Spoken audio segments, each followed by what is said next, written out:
तो कहानी की शुरुआत में हमें बताया जाता है कि कई साल पहले दुनिया पर देवताओं और राक्षसों का राज हुआ करता था, जिनमें से एक देवता ज्यूस के बेटे परस्यूस ने क्रैकन नाम के एक खतरनाक राक्षस को मारकर इंसानों की रक्षा की थी। पर अब वो एक आम इंसान की तरह जिंदगी जी रहा था, जो कि उसने खुद चुनी थी। हालांकि उसके पिता ज्यूस ने उसके सामने देवता बनने का प्रस्ताव रखा, लेकिन परस्यूस ने अपने पिता के इस प्रस्ताव को ठुकरा दिया। यहाँ तक कि उसने इंसानों की ही तरह कई कठिन परिस्थितियों का सामना भी किया, जिस बीच बीतते हुए समय के साथ किस्मत ने उससे उसकी वाइफ को भी छीन लिया, जिसकी आखिरी इच्छा थी कि परस्यूस उनके बेटे को एक देवता या योद्धा बनाने के बजाय एक आम मछुआरा ही बनाए, क्योंकि इस तरह से ही परस्यूस और उसका बेटा खतरों से दूर रहेंगे। इसलिए उसने कभी भी अपने पिता यानी कि ज्यूस को याद नहीं किया। साथ ही वो अपने बेटे के साथ एक आम मगर खुशहाल जिंदगी जी रहा होता है। मगर एक दिन परस्यूस से मिलने के लिए ज्यूस खुद आते हैं, क्योंकि उन्हें परस्यूस की मदद की सख्त जरूरत थी। वो उससे कहते हैं कि लोगों ने अब देवताओं को पूजना बंद कर दिया है, जिस कारण देवताओं की शक्तियाँ दिन प्रतिदिन कम हो रही हैं, और जैसे जैसे देवता कमजोर होते जाएंगे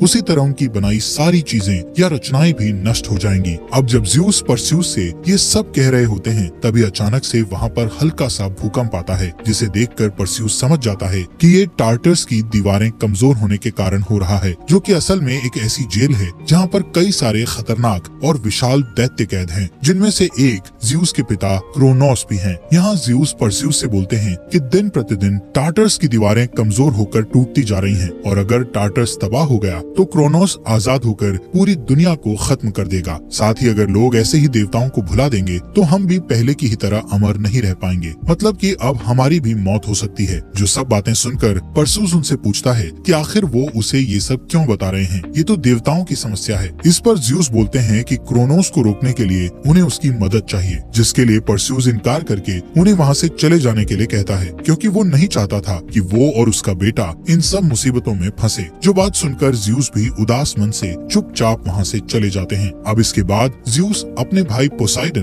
और उसके बेटे एरीस के साथ अंडरवर्ल्ड में अपने तीसरे भाई हेडिस से मिलने के लिए जाते हैं, ताकि उसकी शक्तियों की मदद से तीनों भाई टार्टर्स की दीवारों को टूटने से बचा सकें। लेकिन हेडिस उनका साथ देने से इनकार कर देता है, और यहाँ वो एरीस के साथ मिलकर ज्यूस और पोसाइडन पर हमला कर देता है, जिससे हम समझ पाते हैं कि पोसाइडन का बेटा एरीस भी हेडिस से मिला हुआ है, क्योंकि ये दोनों ही चाहते हैं कि वो क्रोनोस को आजाद होने में मदद करें, जिसके बदले वो क्रोनोस से अपनी अमरता वापस हासिल कर सकें। और यहाँ दोनों मिलकर ज्यूस और पोसाइडन को हराकर कैद कर लेते हैं। इसी बीच हमें दिखाया जाता है कि टार्टर्स की दीवार टूटने के कारण उसमें से अलग अलग खतरनाक क्रीचर्स बाहर निकलते जा रहे हैं, जिनमें से हम एक 2 मुंह वाले ड्रैगन को भी देखते हैं, जो निकलते ही तुरंत परस्यूस के गाँव पर हमला कर देता है। जहाँ जब परस्यूस मछलियाँ पकड़ रहा होता है तो वो इस तबाही को देखकर उस ड्रैगन से सीधा लड़ जाता है, जिस दौरान वो किसी तरह से उस ड्रैगन को हरा तो देता है, लेकिन इस लड़ाई में वो काफी ज्यादा घायल हो जाता है, जिस कारण वो अपनी मरहम पट्टी करवाने के लिए एक औरत के पास जाता है, जो उसके बारे में सब कुछ जानती थी। वो परस्यूस से बोलती है कि लोग देवताओं को भुलाते जा रहे हैं, जिस वजह से हालात दिन पर दिन बदतर होते जा रहे हैं, इसलिए उसे कुछ न कुछ तो करना चाहिए, क्योंकि ज्यूस के बेटे होने के कारण वो भी एक देवता ही है। अब यहाँ उसकी इस बात पर परस्यूस उसे बताता है कि उसने अपनी मरती हुई पत्नी को वचन दिया है, वो कभी भी अपने बच्चे को इस लड़ाई और खतरे के माहौल में नहीं ले जाएगा। इस पर वो औरत उसे समझाती है कि जब तुमने वादा किया था तब सिचुएशन कुछ और थी, और आज सिचुएशन अलग है, इसलिए उसे अपने फर्ज से मुंह नहीं मोड़ना चाहिए। जिसकी ये बात परस्यूस को सोचने पर मजबूर कर देती है, और वो अपने बेटे के साथ एक जगह जाता है जहाँ ज्यूस का मंदिर था, मगर उस मंदिर की हालत काफी ज्यादा खराब हो चुकी थी, क्योंकि अब देवताओं को पूजने के लिए यहाँ कोई भी नहीं आता था। हालांकि यहाँ परस्यूस अपने पिता ज्यूस को याद करता है, लेकिन वहाँ ज्यूस के बजाय घायल पोसाइडन प्रकट होते हैं, क्योंकि ज्यूस को हेडिस और एरीस ने बंदी बना लिया होता है, ताकि वो उसकी सारी पावर सोख कर क्रोनोस को जिंदा कर सकें, जहाँ से पोसाइडन किसी तरह से वहाँ से निकल पाए थे। वो परस्यूस से कहते हैं कि क्रोनोस को बाहर आने से अब तुम्हें ही रोकना पड़ेगा, क्योंकि अब देवता पहले की तरह अमर नहीं रहे, इस दुनिया को सिर्फ वही बचा सकता है। यहाँ परस्यूस पोसाइडन से बोलता है कि जब देवता कुछ नहीं कर पाए तो आखिर वो क्या कर लेगा, क्योंकि वो तो बस एक डेमी गॉड यानी कि आधा देवता है। पोसाइडन बोलते हैं कि उसे अपने ही जैसे एक और डेमीगॉड यानी उसके बेटे एग्नोर के पास जाना होगा। वो इस वक्त रानी एंड्रोमेडा के राज्य में कैद है। फिर वो तुम्हें हेफेस्टस नाम के एक आदमी के पास लेकर जाएगा जिसने टार्टस का नक्शा तैयार किया था, जिससे वो वहाँ पहुंचकर क्रोनोस को रोकने के साथ ज़्यूस को भी बचा सकते हैं। यहाँ पोसाइडन अब कमजोर पड़ते जा रहे थे, इसलिए वो अपना त्रिशूल परस्यूस को सौंपकर मिट्टी बनकर गायब हो जाते हैं। मतलब कि यहाँ उनकी मौत हो चुकी थी। अब ये देख परस्यूस अपने बेटे को वहीं छोड़ वहाँ से सीधा रानी एंड्रोमेडा के पास पहुंचकर उन्हें सब कुछ बताता है, जो परस्यूस को पहले से ही जानती थी, क्योंकि परस्यूस ने क्रैकन से उनकी जान बचाई थी। इसलिए उन्हें परस्यूस की बात पर विश्वास हो जाता है। यहाँ परस्यूस एग्नोर से मिलता है और उससे बोलता है कि उसे पोसाइडन ने यहाँ भेजा है। यहाँ अपने फादर का नाम सुनते ही एग्नोर उसे यहाँ से चले जाने के लिए कहता है, जिस पर परस्यूस उसे बताता है कि उसके पिता पोसाइडन की मौत हो चुकी है और वो ज़्यूस का बेटा होने के साथ उनका भाई भी है। यहाँ परस्यूस उसे समझाता है कि देवता अब पहले की तरह अमर नहीं रहे, इसलिए उन्हें कुछ भी करके ये सब कुछ रोकना होगा, जिसके लिए वो उन्हें हेफेस्टस नाम के आदमी के पास ले चले। अब यहाँ अपने फादर की मौत की खबर सुनकर एग्नोर उसकी बात मान जाता है। फिर रानी एंड्रोमेडा, एग्नोर और परस्यूस कुछ सिपाहियों समेत हेफेस्टस को ढूंढने निकल पड़ते हैं, जो कि एक अनजान आइलैंड में रहता है। अब इस सफर के दौरान एग्नोर परस्यूस से शेयर करता है कि हेफेस्टस भी असल में उनके फादर्स की तरह ही एक देवता था, जिसने पोसाइडन, हेडिस और ज़्यूस के हथियारों को अपने हाथों से बनाया था, जिन्हें अगर मिला दिया जाए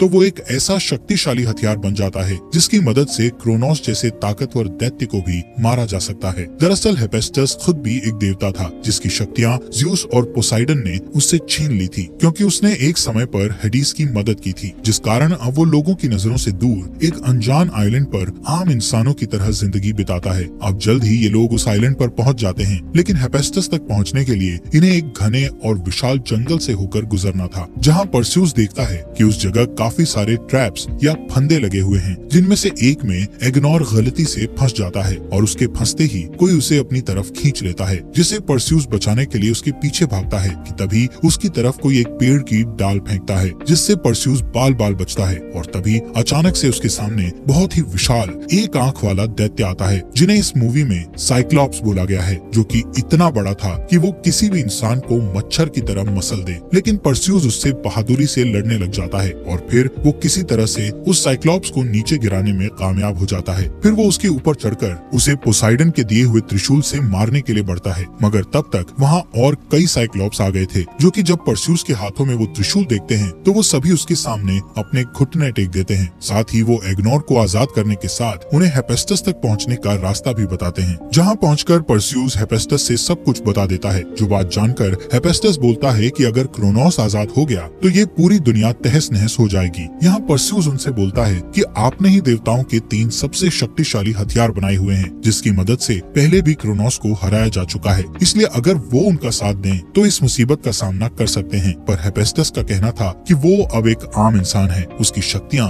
उसके पास नहीं है, भला वो क्या ही कर लेगा। तो उसकी इस बात पर एंड्रोमेडा उसे हिम्मत देते हुए बोलती है कि एक आम इंसान नामुमकिन को भी मुमकिन कर सकता है। इसलिए हेफेस्टस इनकी मदद करने के लिए तैयार हो जाता है, क्योंकि उसने टार्टस के साथ अंदर के कैद खाने को भी बनाया होता है, तो उसे एक सीक्रेट रास्ता पता होता है, क्योंकि उस वक्त उसने खुद बाहर से टार्टस में दाखिल होने के लिए एक सीक्रेट रास्ते का निर्माण किया था, जो कि एक भूल भुलैया से होते हुए जाता है। हेफेस्टस बताता है कि जरूर उन्होंने हेडिस को टार्टस के बीचों बीच कैद किया होगा, ताकि क्रोनोस आसानी से उसकी शक्तियाँ खींच सके, जो बात सही भी होती है। फिलहाल जब ये लोग उस भूल भुलैया की तरफ जा रहे होते हैं तो वहाँ पर इनका रास्ता रोकने के लिए एरिस आ जाता है। अब क्योंकि इनके साथ एंड्रोमेडा के कुछ सिपाही भी थे, तो उन्हीं में से किसी ने एरिस की प्रार्थना की होगी, क्योंकि वो असल में युद्ध का देवता है, जिस कारण वो यहाँ ऐसे अचानक प्रकट हो गया। और अब एरिस इन सभी को तगड़ी टक्कर देता है, जिसके बाद परस्यूस भी उससे लड़ने की कोशिश करता है, मगर वो उसके सामने बिल्कुल भी नहीं टिक पाता। हालांकि इन सब के बीच हेफेस्टस ने वो सीक्रेट डोर ओपन कर दिया होता है, जिसके जरिए ये लोग टार्टस में पहुंच सकते थे, और हेफेस्टस जल्दी से परस्यूस, एंड्रोमेडा और एग्नोर को उस दरवाजे के अंदर भेज देता है। लेकिन यहाँ एरिस हेफेस्टस की जान ले लेता है, जिसके बाद हमें परस्यूस और बाकी सभी को दिखाया जाता है, जो कि एक नक्शे के सहारे इस भूल भुलैया को पार करने की कोशिश कर रहे होते हैं, जहाँ रास्ते में उनके सामने मिनोटोर नाम का एक अजीब सा क्रीचर आता है, जिसे परस्यूस मारने में कामयाब हो जाता है। वहीं दूसरी तरफ ज़्यूस, जो शक्ति खींचे जाने की वजह से अब कमजोर पड़ चुका था, वो हेडिस से कहता है कि उसने इन सब के लिए उसको माफ कर दिया है और अब वो भी उसे माफ कर दे, क्योंकि उसने हेडिस को अंडरवर्ल्ड में भेज दिया था। यहाँ दोनों ही एक दूसरे को माफ कर देते हैं और हेडिस फैसला करता है कि वो ज़्यूस को यहाँ से आजाद करवाएगा। पर तब तक वहाँ एरिस आ जाता है जो हेडिस को ऐसा नहीं करने देता और उन दोनों में इस चीज को लेकर लड़ाई शुरू हो जाती है, जिस बीच एरिस ज्यूस के हथियार से हेडिस को मारने जाता है, लेकिन ज्यूस उस हथियार को निष्क्रिय कर देता है। दरअसल उससे तभी किसी को मारा जा सकता है जब ज्यूस खुद चाहे। अब क्योंकि यहाँ ज्यूस ने हेडिस का साथ दिया था, इसलिए वो एरिस से लड़ने लग जाता है और दोनों लड़ते लड़ते नीचे गिर जाते हैं, जिस दौरान भूल भुलैया को पार करके परस्यूस भी वहाँ पहुँच चुका था। पर ज्यूस को क्रोनोस की कैद से छुड़वाना आसान नहीं था और अब तक काफी देर भी हो चुकी थी, क्योंकि क्रोनोस ज्यूस की सारी शक्तियां सोखने के बाद आजाद होने वाला था। इसी बीच वहाँ हेडिस पहुंचकर परस्यूस की ज्यूस को छुड़वाने में मदद करता है। तभी वहाँ एरिस फिर से आ जाता है, जिसका एक बार फिर से परस्यूस से सामना होता है और इस बीच दोबारा से परस्यूस एरिस के सामने बिल्कुल भी नहीं टिक पाता, जहाँ हेडिस उसकी मदद करने की कोशिश करता है। इसी दौरान क्रोनोस भी आजाद हो जाता है, जो देख परस्यूस अपने साथियों और ज्यूस को लेकर वहाँ से निकलने की कोशिश करता है। इसलिए एरिस, जिसने लड़ाई के दौरान पोसाइडन का त्रिशूल परस्यूस से छीन लिया था, उससे वो ज्यूस के पीठ पर वार करता है, जिससे ज्यूस घायल हो जाता है। इसलिए वो यहाँ से तुरंत निकलने के लिए हेडिस और पोसाइडन के हथियार को मिलाकर एक पोर्टल जैसा ओपन करके सीधा एंड्रोमेडा के राज्य में पहुँच जाता है, जहाँ अब कभी भी एरिस और क्रोनोस का हमला हो सकता था। इसलिए एंड्रोमेडा अपनी पूरी सेना को इस लड़ाई के लिए तैयार करती है, मगर क्रोनोस को सिर्फ उन 3 हथियारों को मिलाकर ही मारा जा सकता था, जिनमें से 2 तो परस्यूस के पास होते हैं, पर जो ज्यूस का हथियार था वो इस वक्त एरिस के पास था। इसलिए परस्यूस टेलीपैथी के जरिए अपने भाई एरिस से संपर्क करता है और उसे लड़ने की चुनौती देता है, ताकि ये पता लग सके कि उनमें से बेहतर कौन है, जिसके लिए वो एक मंदिर में जाता है और कुछ देर बाद वहाँ एरिस भी पहुँच जाता है। फिर उन दोनों में एक जोरदार लड़ाई शुरू हो जाती है। वहीं इधर रानी एंड्रोमेडा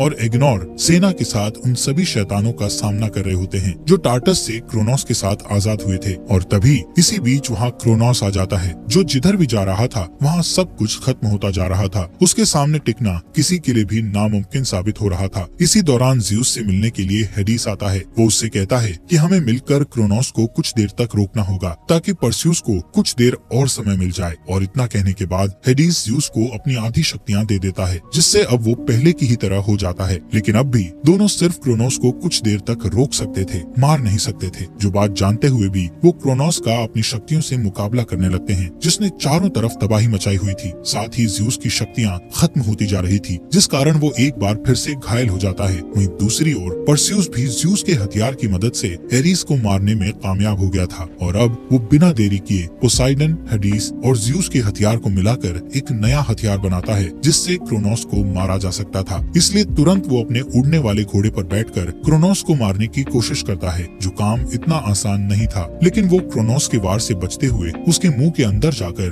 उस हथियार से सीधा उसके दिल पर वार करता है, जिससे क्रोनोस एक विस्फोट के साथ खत्म हो जाता है और उसमें से परस्यूस बाहर निकलता है, जो सबसे पहले हेडिस के पास जाता है। वो उससे कहते हैं कि अब उनका आखिरी समय आ चुका है और अब इसी के साथ देवताओं का भी समय खत्म हुआ। जिस चीज पर परस्यूस बोलता है कि क्या हेडिस भी अपनी शक्तियों की मदद से आपको बचा नहीं सकते, तो जवाब में ज्यूस बोलता है कि उसने एक बार ये काम पहले ही कर दिया है, अब वो भी कुछ नहीं कर सकता। और फिर ये बोलते ही ज्यूस भी धूल में बदलकर वहाँ से गायब हो जाते हैं, क्योंकि देवताओं की मौत ऐसे ही होती है। अब ज्यूस के मरने के बाद हेडिस परस्यूस से बोलता है कि उसकी भी सारी शक्तियाँ खत्म हो चुकी हैं और ये बात बोलकर वो भी वहाँ से चला जाता है। अब इसके बाद परस्यूस एंड्रोमेडा और एग्नोर से जाकर मिलता है, जो इस लड़ाई को जीतकर काफी खुश थे। यहाँ एंड्रोमेडा और परस्यूस एक दूसरे को पसंद करने लगे थे, इसलिए उनके बीच प्यार का इजहार होने के साथ दोनों एक किस भी शेयर करते हैं। जिसके बाद परस्यूस अपने बेटे के पास जाता है, जो अपने फादर से पूछता है कि वो वापस कब जाएंगे, तो जवाब में परस्यूस बोलता है कि वो वापस नहीं जाएंगे, बल्कि अब वो अपनी जिंदगी